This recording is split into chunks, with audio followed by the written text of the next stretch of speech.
time, I'd like for us to receive Brother Yusha.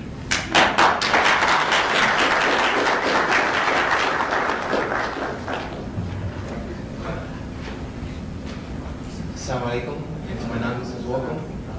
Bismillah ar-Rahman ar-Rahim. I begin in the name of God, who is most gracious and most merciful. I don't know if I will be able to tell you a story quite as colorful as the one you just witnessed, or as interesting. I'll do my best to attempt, God willing, inshallah. As the brother introduced me, my name is Yusha Evans, or some people know me as Joshua Evans. It's the same thing.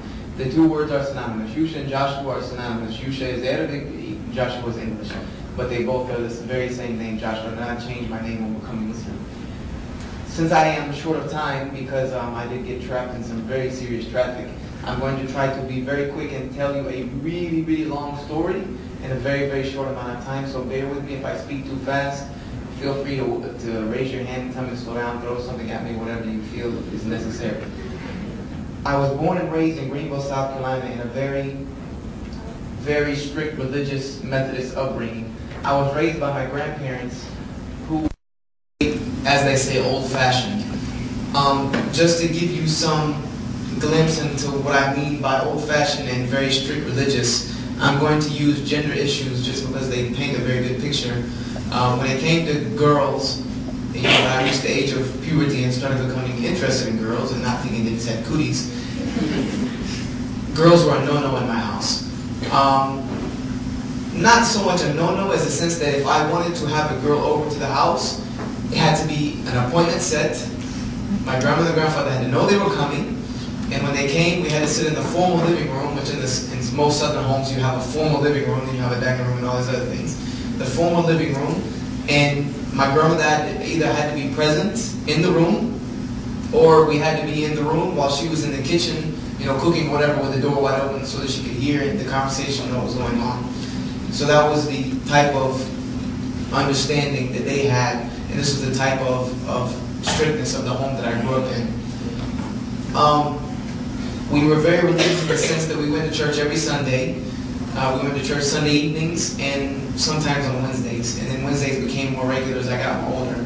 That was considered in the South very religious. You were considered a very good patron of the church if you went Sunday evening, and Wednesday.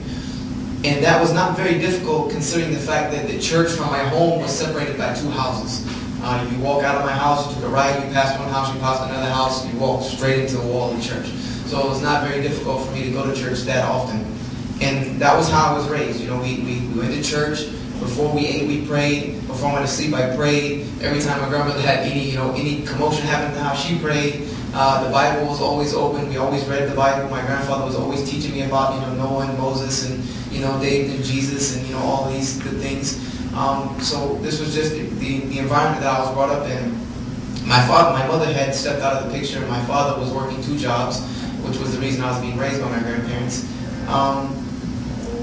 And this continued on until about 13 or 14 years of age. At about 13 or 14, I decided to start attending the youth services on Saturday evenings at my church. Youth services on Saturday evening were quite different from a normal Methodist Sunday service. Methodist services are very formal. You don't talk, you sit down, you listen to the service, you get up, you go outside of the church, and then you talk to each other, greet each other, and you go home. There's no shouting, there's no amen, go ahead brother, there's none of that in the Southern Methodist church. You just don't do that. If you say something in a Methodist church, people look at you like, what is wrong with you? So, but Saturday evenings were quite different. They were held in the gym, and there was music, and there was games. We played basketball, we played all types of different games. And then we ate pizza, we ate, hamburgers or grilled out or whatever they did on Saturday evenings. And then at the end, the youth minister would give about a 30-minute sermon, on whatever the topic was that he decided to give it on.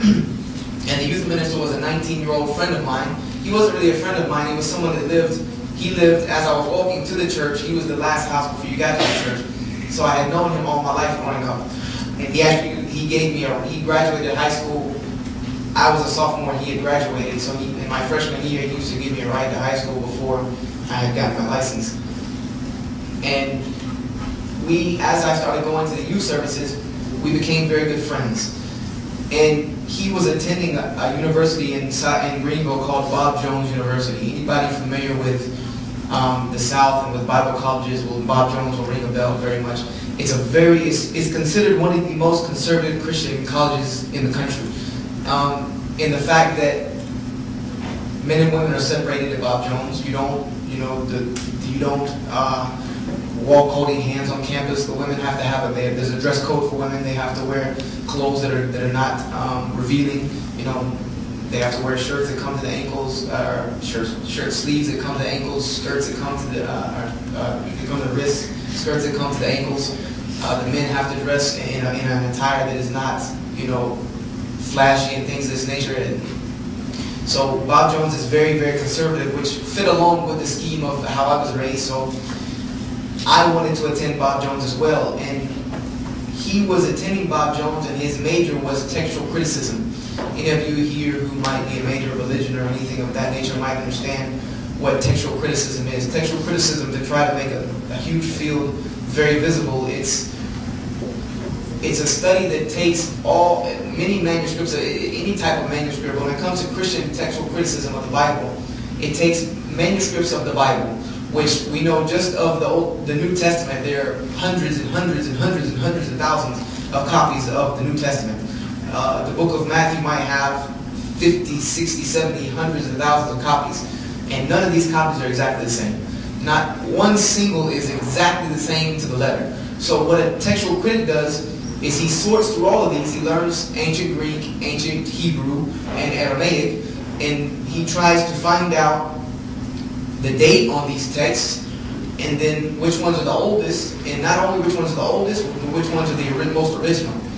And that what makes it so complex is that the oldest might not be the original, because the oldest might have been a copy that was copied from an altered text, and then that was copied and copied and copied and copied and copied. Or you might have the newer text, the newest one might have been copied directly from the original, so it might then in turn, even though it's the newer text, be the most original.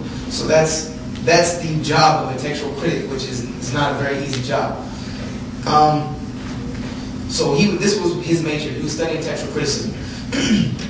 So as I befriended him, I became a layman textual critic, because as he was studying, I was studying. I was his study partner. I was a person that he shot ideas off of. I read his papers, things of this nature, and I read his textbooks. I would listen. He would record some of the lectures, and I would listen to them. So as he was studying, I was studying, and I decided in my sophomore year I enrolled at Bob Jones, because there's a very long waiting list. At that time it was a few years long.